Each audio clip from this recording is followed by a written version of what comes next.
ہم بجلی کا بل ادا نہیں کرتے، 40 سے 50 روپے یونٹ ہے ہمارا۔ انڈین کاشتکار کو انڈین پنجاب میں ڈیلی 10 گھنٹے بجلی فری ہے، ہم ان کا مقابلہ کیسے کر سکتے ہیں؟ ہمارا ریسرچ کا بجٹ کیا ہے؟ ایگریکلچر کی جی ڈی پی کا 0.18۔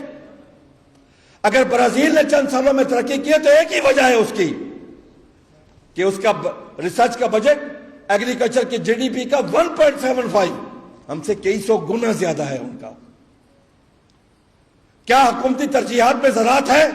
خدا کی قسم میں کھا کے کہتا ہوں، اگر زراعت نہیں ہے تو ان کی ترجیحات میں پاکستان نہیں ہے۔ ان کی ترجیحات میں صرف اپنا پیٹ ہے ان کا، ان کی ترجیحات میں ان کی صرف اپنی اولادیں ہیں۔ اپنی 600% تنخواہیں بڑھاتے ہوئے تمہیں موت نہ آئی اس وقت کہ ایک غریب تو بھوکا مر رہا ہے، ایک غریب کے پاس تو کھانے کے پیسے نہیں ہیں، ایک غریب تو 3 وقت کی روٹی نہیں کھا سکتا، تم 600% اپنی تنخواہیں بڑھا رہے ہو۔ تمہیں شرم نہ آئی اس وقت؟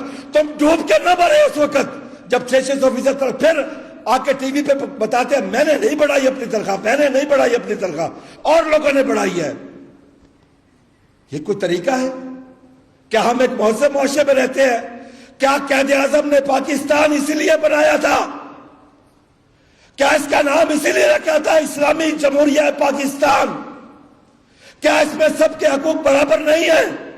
کیا ایک غریب آدمی کو اس ملک میں مفت اور بروقت انصاف مل سکتا ہے؟ خدا کی قسم اسے رب ذوالجلال کا مقابلہ کرنا پڑتا ہے، اسے رشوت دینی پڑتی ہے، تب جا کے اسے کہیں انصاف ملتا ہے۔ ایک غریب آدمی کا جینا محال ہو گیا ہے، ایک کاشتکار اس وقت ہاتھ کھڑے کر گیا ہے۔ خدا کی قسم ہمارے ہاتھ کھڑے ہم کاش نہیں کر سکتے، حکومت آئے خود کاش کرے۔ آج میں اس پلیٹ فارم سے آرمی چیف فیلڈ مارشل سے ہاتھ جوڑ کے اپیل کرتا ہوں، خدا کے لیے زراعت کو بچا لو۔ خدا کے لیے یہ حکمران نہیں بچا سکتے اس وقت زراعت کو، ان کی ترجیحات میں نہیں ہے زراعت اس وقت۔ اگر ہوتی تو کاشتکار کے ساتھ یہ سلوک نہ ہوتا، اگر یہ ہوتا تو کاشتکار کو یہ موت نہ دی جاتی۔ خدا کی قسم اس وقت کاشتکار بالکل وینٹیلیٹر پہ ہے، اس وقت معاشی طور پہ وہ مر چکا ہے اس وقت، کیونکہ کسی فصل پہ وہ خرچ نہیں کر سکتا۔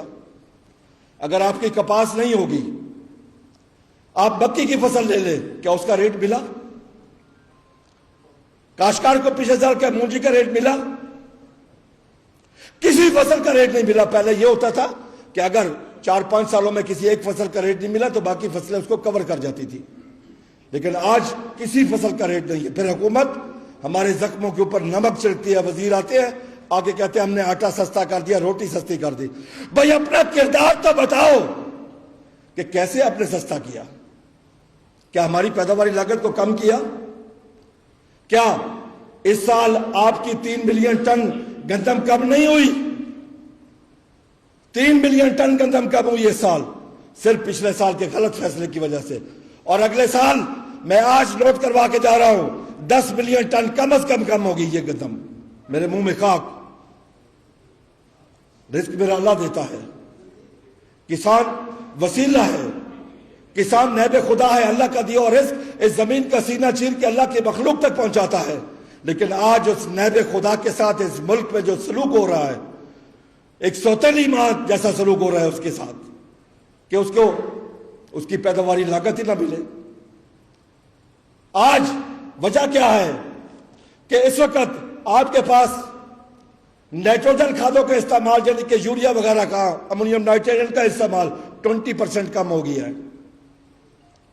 فاسفورس کھادیں، ڈی اے پی، نیٹروفاس وغیرہ کا 15% استعمال کم ہوا ہے پچھلے سال۔ یہی وجہ پیداوار میں کمی آئی ہے۔ اگر کاشتکار انپوٹس نہیں ڈالیں گے، پیسٹیسائڈ کا سپرے نہیں کریں گے، کھادیں پوری نہیں ڈالیں گے تو کیا ہوگا؟ فصلوں کی پیداوار پوری نہیں ہوگی۔ پوٹاش نہیں ڈالیں گے تو کیا ہوگا؟ فصلوں کی پیداوار نہیں آئے گی۔ حکومت اس بارے میں قطعی نہیں سوچ رہی۔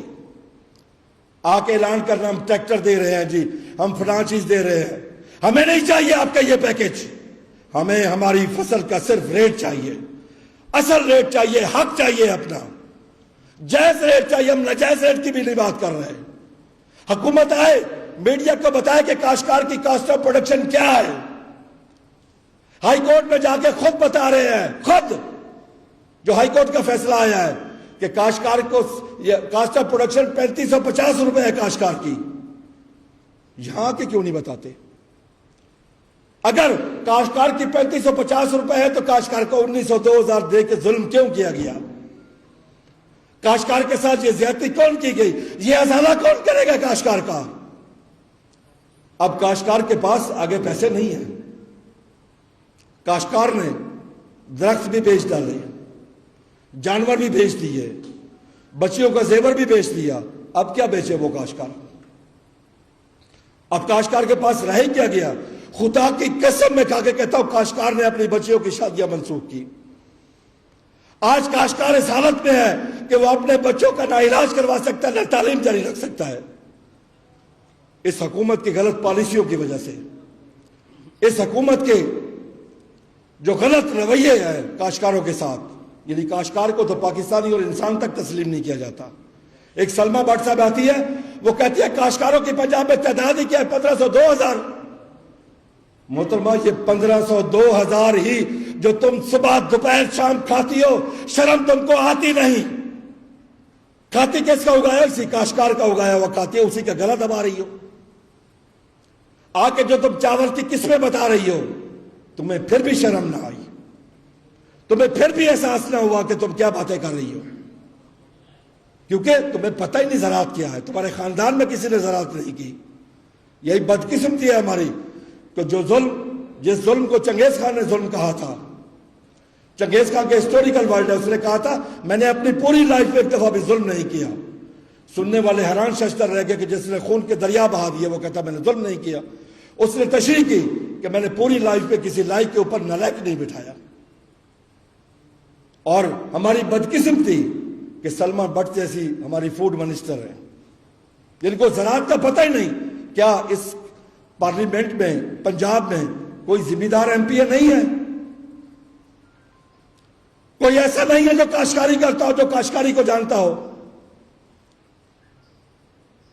پچھلے دنوں ایک ایم پی نے کھڑے ہو کے ہاؤس میں کہا کہ جی سلمہ بٹ کو نوبل پرائز ملنا چاہیے کہ جو چاول کی کس میں اس نے بتائی ہے وہ کسی سائنسدان کو نہیں پتا۔